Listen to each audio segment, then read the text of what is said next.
Good morning student. This is the third lecture related to history, chapter 3rd, nationalism in India.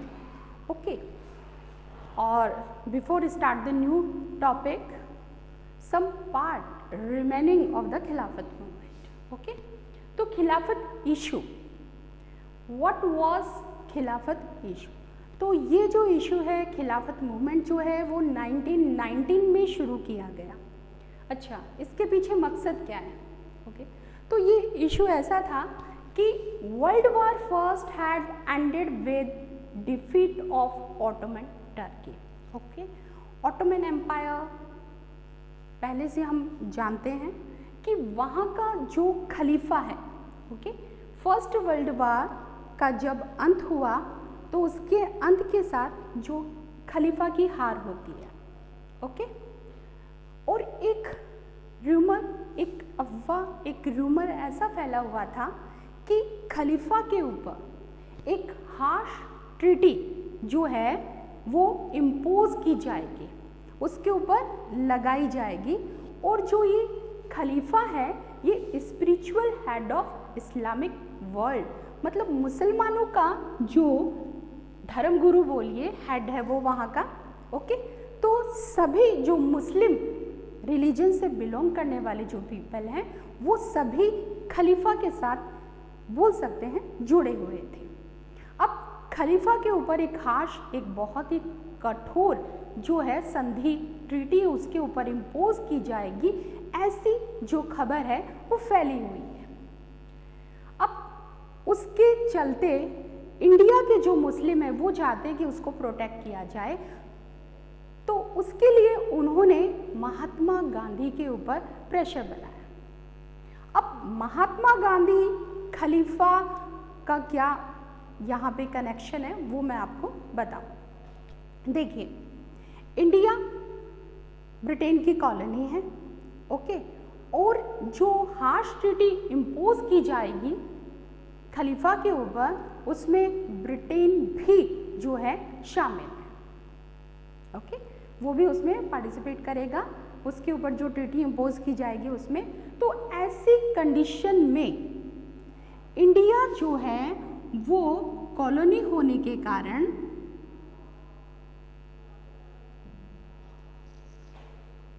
British rule यहाँ पे चलता है, और गांधी जी जो है वो ब्रिटिश के अगेंस्ट क्या है, स्ट्रगल कर रहे हैं। ओके, ब्रिटिश गवर्नमेंट के अगेंस्ट वो स्ट्रगल कर रहे हैं, तो वो ये बोल रहे हैं कि आप जो स्ट्रगल कर रहे हैं उसमें हमारा इशू भी शामिल कर लो, और ब्रिटिश गवर्नमेंट के ऊपर जो है फोर्स या फिर प्रेशराइज कीजिए कि वो हार्श ट्रीटी जो है खलीफा के ऊपर इम्पोज ना करें। तो गांधी जी जो है इस इशू को भी सपोर्ट करना चाहते थे। इसके पीछे क्या रीज़न है उनका? देखिए, हमने खिलाफत इशू से पहले रॉलेट एक्ट स्टडी किया था। रॉलेट एक्ट में हमने ये बताया आपको कि रॉलेट एक्ट जो है वो रॉलेट सत्याग्रह के नाम से जो उसके अगेंस्ट जो है रॉलेट सत्याग्रह शुरू किया गया था, और ये रॉलेट सत्याग्रह जो है काफ़ी हम बोल सकते हैं पावरफुल था। लेकिन फिर इस रॉलेट सत्याग्रह जो मूवमेंट है उसको जो है क्या कर दिया गया, कॉल ऑफ कर दिया गया गांधी जी के द्वारा। हाँ, ये कुछ लिमिटेड एरिया तक था, ये कुछ सिटीज़ या फिर कुछ टाउन तक ही ये मूवमेंट था जो स्प्रेड हुआ था। अब गांधी जी उस मूवमेंट को बंद करने के बाद में रियलाइज़ कर रहे हैं कि एक ऐसा मूवमेंट हम करें, बहुत बड़ा मूवमेंट करें कंट्री में कि ब्रिटिश गवर्नमेंट की जो है वो जड़ हिल जाए। ओके, तो वो ये ऐसा मूवमेंट वो करना चाहते थे, और उस मूवमेंट को करने के लिए वो हिंदू और मुस्लिम दोनों को यूनाइट करना चाहते थे। तो ये सोच उनमें थी, और उसी समय ये जो है खिलाफत इशू जो है उनके सामने आ गया। तो एक बहुत अच्छी अपॉर्चुनिटी उनके सामने थी कि एक छत के नीचे हिंदू मुस्लिम को लिया जाए, एक ऐसा मूवमेंट हम शुरू करते हैं जिसमें मुस्लिम हमारे साथ रहेंगे। ओके, तो ये गांधी जी के लिए अपॉर्चुनिटी थी कि हाँ वो इसको एक्सेप्ट कर ले, और मुसलमानों के लिए ये थी कि वो अपने खलीफा को प्रोटेक्ट करना चाहते थे। ठीक है। तो यहाँ पे खलीफा को प्रोटेक्ट करने के लिए मुसलमानों ने क्या किया, यहाँ पे दो अली ब्रदर्स आते हैं, मोहम्मद अली एंड शौकत अली, अली ब्रदर्स के नाम से जाने जाते हैं। और ये बहुत ही दो बोल सकते हैं मेंबर थे खिलाफत कमेटी के, इम्पोर्टेंट मेंबर थे खिलाफत कमेटी के, जो मार्च में इन बॉम्बे में जो है बनाई गई। इस खिलाफत कमेटी का जो मेन था यही कि खलीफा को प्रोटेक्ट करना, ओके। और फाइनली गांधी जी ने उनकी जो रिक्वेस्ट थी उसे एक्सेप्ट कर लिया जाता है, ओके। दोनों गांधी जी और अली ब्रदर्स के बीच में बहुत ज़्यादा डिस्कशन होता है कि कोई पॉसिबिलिटीज़ है कि खलीफा को कैसे प्रोटेक्ट किया जाए, कैसे हम इस मूवमेंट को बहुत बड़ा मूवमेंट बना सकते हैं, कैसे हम ब्रिटिश को प्रेशराइज कर सकते हैं, ओके। तो ये सारा डिस्कशन अली ब्रदर्स ने गांधी जी के साथ किया और finally Calcutta session of Congress 1920 में ये एक्सेप्ट कर लिया गया कि हम स्वराज का जो हमारा अचीवमेंट का जो एम है उसी के साथ हम जो है खिलाफत मूवमेंट को भी साथ में शुरू करेंगे। इट मीन्स ये इशू भी ब्रिटिश गवर्नमेंट के सामने रखा जाएगा।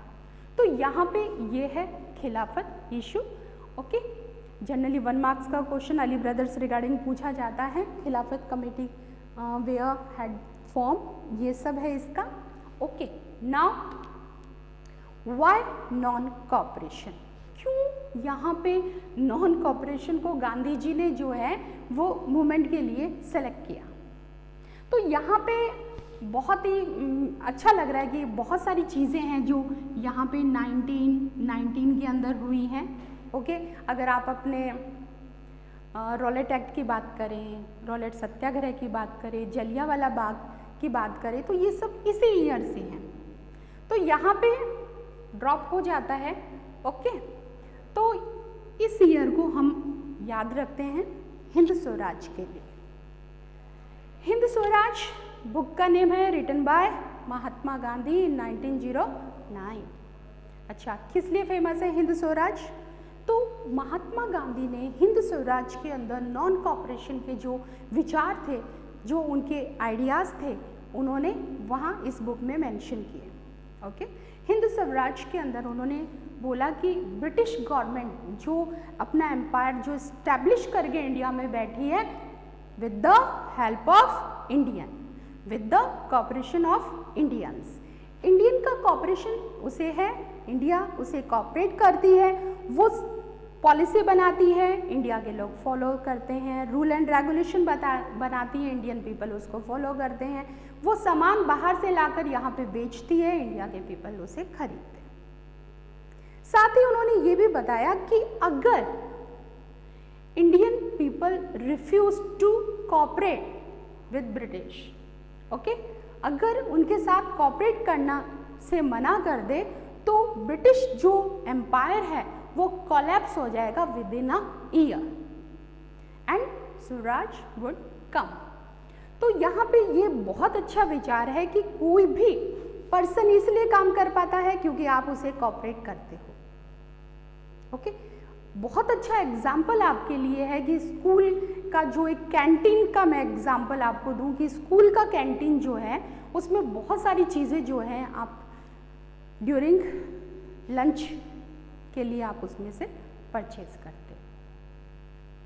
अब उसकी रेट उसने अपने हिसाब से फिक्स करके रखी है और आप उसमें से लेते हो, है ना। और उसके बेसिस पे उसकी बहुत अच्छी हम बोल सकते हैं कि उसका काम, उसकी दुकान, उसका ये जो वर्क चल रहा है।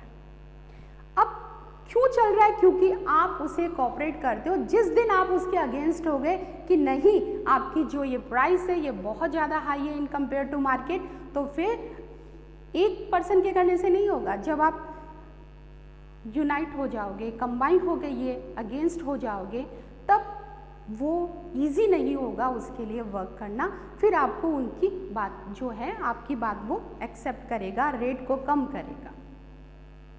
तो ये कॉपरेशन के बेसिस पे ऐसा काम हो रहा है। अगर आपने कॉपरेशन हटा दिया, आपने परचेज करना मना कर दिया, आपने लेने से मना कर दिया, तो फिर उसकी दुकान नहीं चलेगी। तो ये है हिंद स्वराज के अंदर गांधी जी के जो विचार non cooperation regarding.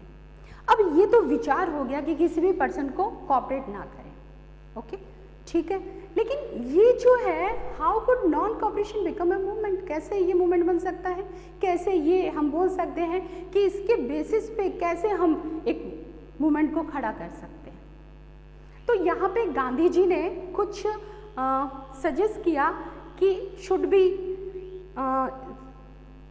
3 stages be implement during the non cooperation movement. तो फर्स्ट स्टेज पे उन्होंने क्या बोला कि गांधी जी ने नॉन कॉपरेशन रिगार्डिंग बोला कि हम अनफोल्ड, इट मीन्स हमारे सारे के सारे पत्ते जो हैं वो हम एक साथ जो है सामने नहीं खोलेंगे, बल्कि स्टेप बाय स्टेप हम ये प्रोग्राम शुरू करेंगे।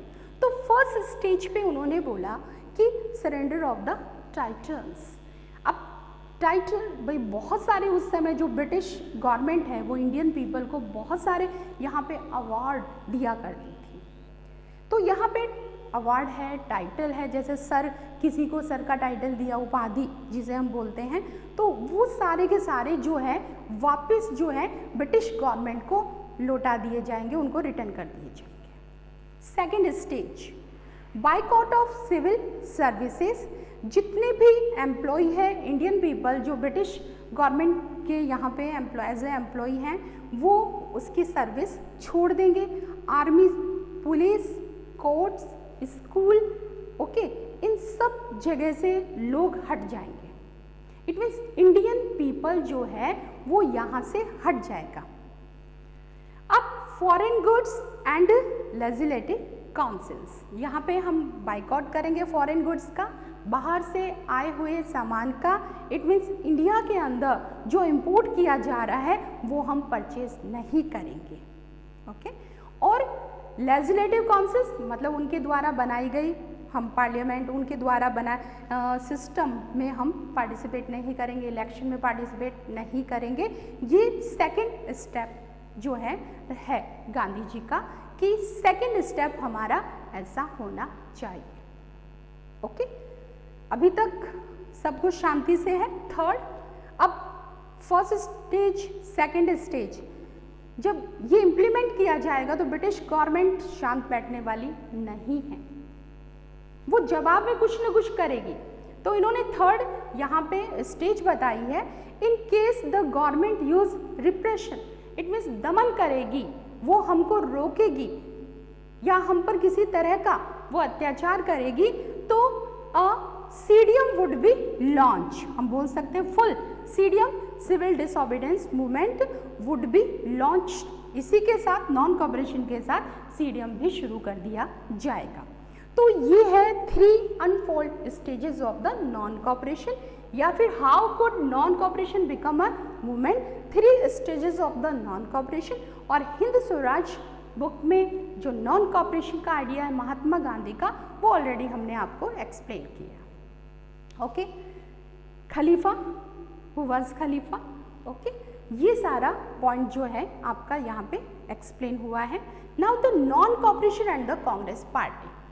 अब गांधी जी ने ये सारी की सारी जो है 3 स्टेजेस जो है डिसाइड किए हैं नॉन कॉपरेशन के अंदर, लेकिन यहाँ कांग्रेस पार्टी के अंदर कुछ अलग ही हमें देखने को मिल रहा है। क्या Congress party non cooperation movement को बहुत जल्दी से एक्सेप्ट कर लेगी? किया कि नहीं किया? Okay, non cooperation Congress party. देखिए, कांग्रेस पार्टी की बात करें तो कांग्रेस पार्टी के जितने भी मेंबर्स हैं, अगर हम बोलें कि सारी की सारी जिनके व्यूज़ हैं, थॉट है, क्या एक जैसे नहीं, उनके थॉट में भी हमें यहाँ पे जो है वेरिएशन देखने को मिलता है। क्या है? Non cooperation Congress party. देखिए, अगर हम कांग्रेस पार्टी की बात करें तो कांग्रेस पार्टी उस समय जो है 2 ग्रुप में बट गई थी। कुछ मेंबर थे कांग्रेस पार्टी के जो इलेक्शन में पार्टिसिपेट करना चाहते थे, और कुछ मेंबर ऐसे थे जो कि नॉन कॉपरेशन मूवमेंट में पार्टिसिपेट करना चाहते थे। It means non cooperation movement में पार्टिसिपेट करने का मतलब हो गया कि आपको इलेक्शन, यहाँ पे हमने लेजिस्लेटिव इलेक्शन काउंसिल्स की बात की, इट मीन्स इस सिस्टम से रिगार्डिंग कुछ भी वर्क होता है तो हम उसका बाइकआउट करेंगे। इट मीन्स इलेक्शन का भी हमें बाइकआउट करना है। तो यहाँ बहुत सारे जो मेंबर है कांग्रेस पार्टी के, वो इलेक्शन को बाइकआउट नहीं करना चाहते थे। कौन से वाले इलेक्शन को? जो नवंबर 1920 के अंदर होने वाले थे। ओके, शेड्यूल उनको दे दिया गया था, तो उस इलेक्शन को, काउंसिल इलेक्शन को बाइकआउट नहीं करना चाहते थे, हिचकिचाते थे। सेकंड, चलो उन्होंने एक मत कर लो कि उन्होंने एक्सेप्ट भी कर लिया, चलो ठीक है हम इलेक्शन का बाइकआउट कर देते हैं, लेकिन उनके मन में ये था कि जनरली गांधी जी के ये जो मूवमेंट है, रॉलेट सत्याग्रह की बात कर लीजिए, चाहे से अदर कोई मूवमेंट की बात कर लिए, तो वो मूवमेंट शुरू तो कर लेते हैं, लेकिन जैसे ही मूवमेंट जो है वो वॉयलेंस की तरफ मुड़ जाता है, तो होता क्या है, गांधी जी मूवमेंट को कॉल ऑफ कर देते हैं। अब जैसे ही मूवमेंट कॉल ऑफ हो जाएगा तो यहाँ पे क्या होगा कि वो इलेक्शन को बाइकआउट कर चुके हैं और मूवमेंट भी काम नहीं किया। तो ये जो चीज थी उनके मन में चले हुए थे। अगर बात करें कि अंदर की कांग्रेस पार्टी के अंदर क्या चल रहा था, तो यहाँ पे एक intense tussle with in the Congress, एक बहुत ही गहमा गहमी वाला वातावरण कांग्रेस पार्टी में बन चुका था। हमने बात की इलेक्शन नवंबर, तो यहाँ पे सितंबर टू दिसंबर बीच का कोई भी मिड पॉइंट, मीटिंग पॉइंट जिसे बोले, वो कुछ भी बीच का रास्ता दिखाई नहीं दे रहा था कि ये कांग्रेस पार्टी जो है क्या करे, इलेक्शन में पार्टिसिपेट करे या नॉन कॉपरेशन मूवमेंट में पार्टिसिपेट करे। Finally Congress session of Nagpur December 1920। Okay, अब फाइनली क्या डिसीजन होता है इसमें कांग्रेस सेशन ऑफ नागपुर में? क्या स्टूडेंट्स, कांग्रेस पार्टी एग्री हो गई इलेक्शन में पार्टिसिपेट करने के लिए, या फिर एग्री हो चुकी है नॉन कॉपरेशन मूवमेंट में पार्टिसिपेट करने के लिए? ओके, तो यहाँ पे हम आपके लिए यहीं पे थोड़ा सा छोड़ के देते हैं कि Congress session of Nagpur result क्या हुआ इस सेशन का।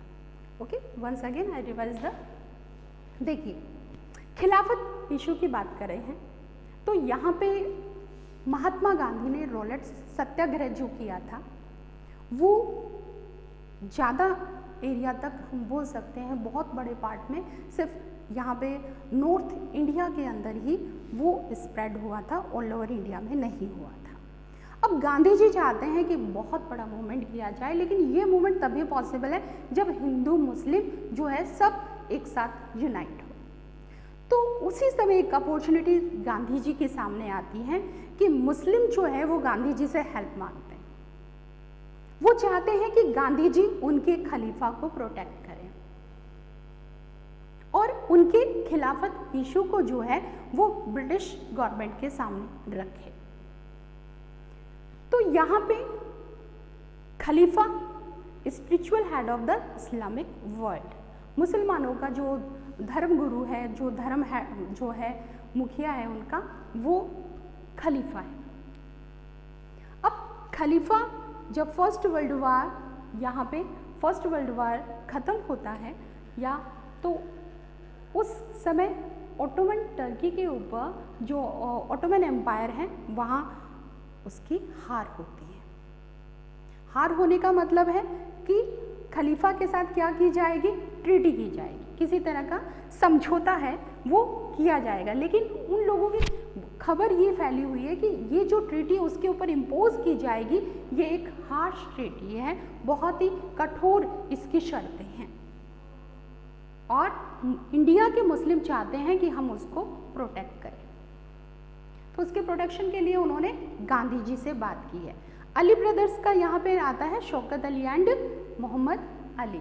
ये अली ब्रदर्स जो हैं महात्मा गांधी के साथ डिस्कशन करते हैं और पॉसिबिलिटी खोजते हैं कि कैसे इस इशू को जो है ब्रिटिश गवर्नमेंट के साथ जो है डिस्कस किया जाए।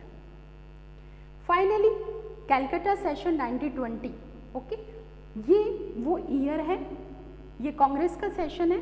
ओके, इस सेशन के अंदर डिसाइड कर लिया जाता है कि स्वराज की डिमांड के साथ साथ खिलाफत इशू को भी आगे उठाया जाएगा। अब नॉन कॉपरेशन जो मूवमेंट है, गांधी जी ने जैसे चैप्टर स्टार्टिंग में मैंने कहा था कि नॉन कॉपरेशन मूवमेंट को बहुत ही डिटेल के साथ हम स्टडी करेंगे यहाँ पे। तो वाई नॉन कॉपरेशन, क्यों गांधी जी ने नॉन कॉपरेशन को सिलेक्ट किया है? तो यहाँ पे नॉन कॉपरेशन को गांधी जी ने सिलेक्ट इसलिए किया है कि 1909 उनकी हिंद स्वराज बुक का नेम है, okay, written by Mahatma Gandhi, Hind Swaraj. और इस बुक में उन्होंने मेंशन किया है कि ब्रिटिश जो गवर्नमेंट है वो वर्क या फिर उसका एम्पायर यहाँ पे इसलिए इस्टेब्लिश है, वो हम पे कंट्रोल इसलिए कर पा रही है क्योंकि हम उसे कॉपरेट कर रहे हैं। अगर हम अपना कॉपरेशन हटा लेते हैं तो उनका जो ये एम्पायर है विद इन अ ईयर, बोला उन्हें, 1 साल के अंदर अंदर वो यहाँ से चले जाएंगे, 1 साल के अंदर अंदर उनका ये साम्राज्य यहाँ से खत्म हो जाएगा। ओके, अब कैसे उन्होंने इस विचार को, ये आइडिया को, नॉन कॉपरेशन का आइडिया को मूवमेंट में कन्वर्ट कर दिया? तो उन्होंने 3 स्टेजेस बताई है, अनफोल्ड स्टेजेस बोला जाता है जिसे। तो ये अनफोल्डेड स्टेजेस, फर्स्ट है surrender of the titles, boycott करेंगे जितनी भी टाइटल्स, अवार्ड, डिग्री और ये उपाधि जो उन्होंने दिए सब उनको रिटर्न करेंगे, बाइकआउट करेंगे। और थर्ड है, अगर वो हम पर अत्याचार करती है, रिप्रेशन करती है, दमन करती है तो हम सीडीएम शुरू करेंगे। और यहाँ पे non cooperation and Congress party जो है, तो हमने बताया था कि कांग्रेस पार्टी के बीच में एक इंटेंस टसल चला हुआ है, तो उसका रिजल्ट क्या हुआ? Okay student, you have to search the result of the Congress session of Nagpur, December 1920. Okay, thank you.